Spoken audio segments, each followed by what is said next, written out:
Please click the like and subscribe buttons so that you can receive more of MAP's clinical pearls and technique videos. Hey, Brian O'Halloran, MAP's instructor. I wanted to talk a little bit about the ankle today. We have the opportunity for linear glides and curvilinear glides. So linear glides, if we think about the talocrural joint and or subtalar joint, we have that opportunity to stabilize and localize and perform that glide where we choose.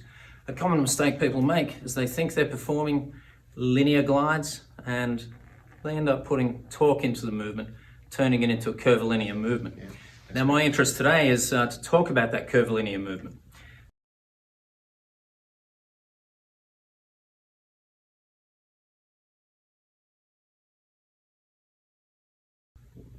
When we perform this, we stabilize using the table proximally and distally create this curvilinear. So right now I'm demonstrating a large amplitude movement, but localize and mobilize with a curvilinear moment arm. We also have the opportunity to manage ankle dorsiflexion if we so choose. But what are we really doing here with this curvilinear movement? We're creating a longitudinal directional glide which potentially affects all the way up to the proximal tib fib joint.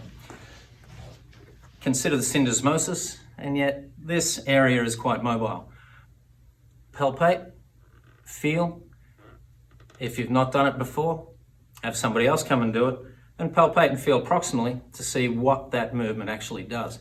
You find there is quite substantial motion occurring, but curvilinear movement as opposed to linear movement, two very different things. To learn more about MAP's 17 different remote learning and live course options, go to ozpt.com.